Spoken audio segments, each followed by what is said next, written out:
بسم اللہ الرحمن الرحیم۔ السلام علیکم۔ مئی اور جون 1941 کے دو ایک ایسے ماہ تھے جب اتحادی افواج جن میں برطانیہ، فرانس، روس، یورپی ممالک اور ان کے زیر تسلط ایشیائی اور افریقی ممالک شامل تھے، ان سب کو امریکہ ایک بہت بڑی اجتماعی قوت خیال کرتا تھا، مگر یہ تمام اتحادی ہٹلر اور میسولینی کی افواج سے پے در پے شکست کھانے لگے۔ فرانس پر مکمل قبضہ ہو گیا، مغربی اور وسطی یورپ بھی ہٹلر کے زیر تسلط آ گیا۔ میسولینی نے بحیرہ قلزم کے افریقی اور مشرق کے وسطی کے ممالک میں برطانیہ کے خلاف نیا محاذ کھول دیا۔ اب دنیا پر یہ خطرہ شدت سے منڈلانے لگا کہ جنگ جیتنے کے بعد جرمنی ہی دنیا بھر کی معیشت کو کنٹرول کرے گا، اور میلوں دور بیٹا امریکہ جو ان تمام علاقوں کو اپنی معاشی منڈی کے طور پر پہلی جنگ عظیم کے بعد سے استعمال کرتا چلا آ رہا تھا، وہاں سے اس کا داخلہ بھی ممنوع ہو جائے گا۔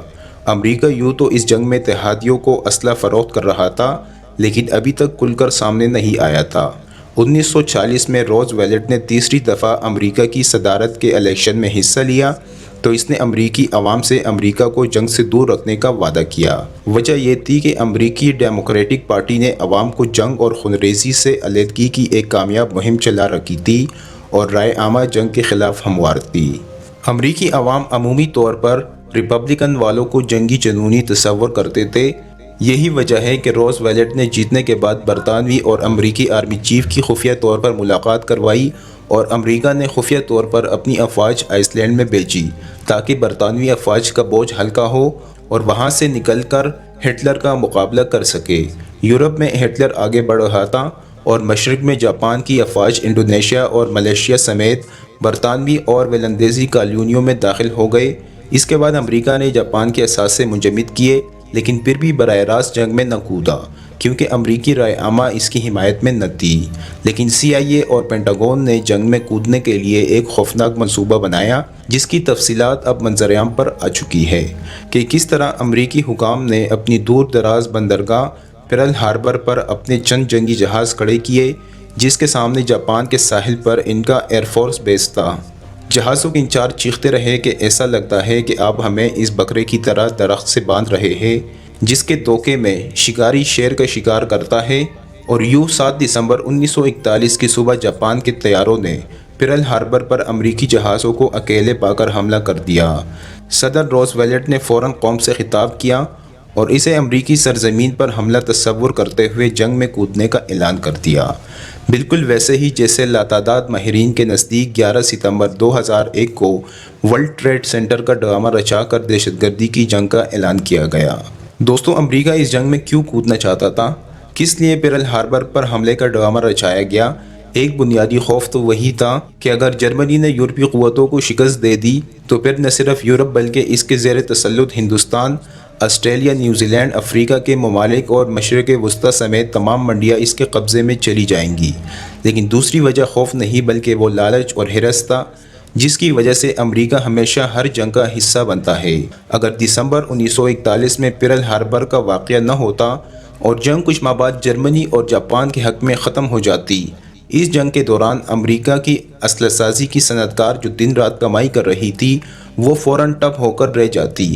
لیکن جیسے ہی امریکہ اس جنگ میں کودا تو جنگ میں شدت آ گئی اور پھر یہ جنگ مزید 4 سال چلتی رہی۔ اس 4 سال کے عرصے میں امریکی اسلحہ سازوں نے خوب کمائی کی، یورپ کے ممالک نے ان سے دھڑا دھڑ اسلحہ خریدا اور امریکی افواج نے جو اسلحہ استعمال کیا اس کی قیمت امریکی عوام نے ٹیکسوں کی صورت ادا کی۔ دوسری جنگ عظیم میں شمولیت سے امریکی معیشت کو جو فوائد حاصل ہوئے وہ حیران کن تھے۔ اس جنگ کی وجہ سے 1,70,00,000 نئی سویلین نوکریاں پیدا ہوئی۔ ظاہر بات اس کی وجہ شرح پیداوار تھی جو گزشتہ سالوں کی نسبت 96% زیادہ ہوئی۔ جب پیداوار زیادہ ہوتی تو پھر حکومت کو ٹیکسز بھی زیادہ ملتا ہے۔ امریکہ کی حکومت کو جنگ کے دوران دوگنا ٹیکس وصول ہوا۔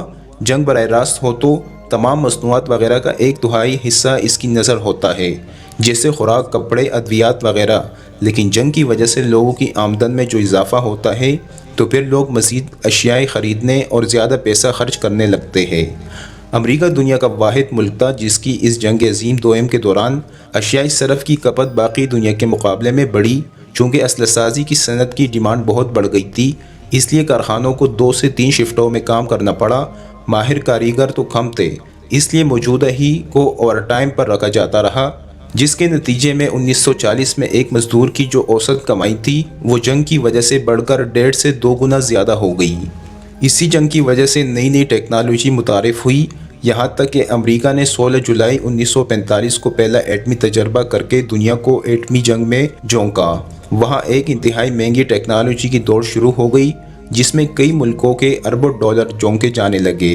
اس جنگ عظیم دوم کی وجہ سے امریکہ میں پہلی دفعہ خواتین اور سیاہ فام امریکیوں کو بھی کارخانوں میں ملازمت دی جانے لگی۔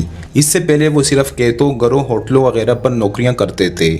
اس معاشی ترقی کے ساتھ ساتھ امریکی ریاست بہت مضبوط ہو گئی اور ایمرجنسی قوانین کی وجہ سے اس کا عوام پر کنٹرول سخت سے سخت ترین ہو گیا۔ جنگ کے نام پر قیمتوں اور اجرتوں کو حکومتی اختیار میں لے لیا گیا۔ بینکوں نے جنگ کے نام پر بانڈز جاری کیے اور اربوں ڈالر کمائے۔ خوراک اور دیگر اشیاء ضرورت پر ریاستی کنٹرول اور راشننگ ہو گئی اور تمام فیکٹریوں کو پابند کیا گیا کہ جنگ کے لیے کوئی نہ کوئی شے ضرور بنائیں۔ جنگی مصنوعات میں تیزی کا یہ عالم تھا کہ بحری جہاز بنانے کی کمپنی ہنری کیسرز شپ یارڈ، جو پہلے 365 دنوں میں ایک جہاز بناتی تھی، پھر وہ 92 دنوں میں ایک بنانے لگی، اس کے بعد 62 دنوں میں ایک، اور آخری دنوں میں روزانہ ایک نیا جہاز اس کمپنی نے شپ یارڈ میں تیار ہو کر آتا۔ اس شپ یارڈ کو چلانے والے ورکروں کے لیے فیکٹری کے ساتھ 24 گھنٹے چلنے والوں بچوں کی نگہداشت کا ایک ادارہ بنایا گیا، جس میں ڈے کیئر سینٹر سے لے کر نرسری اسکول تک سب کچھ تھا۔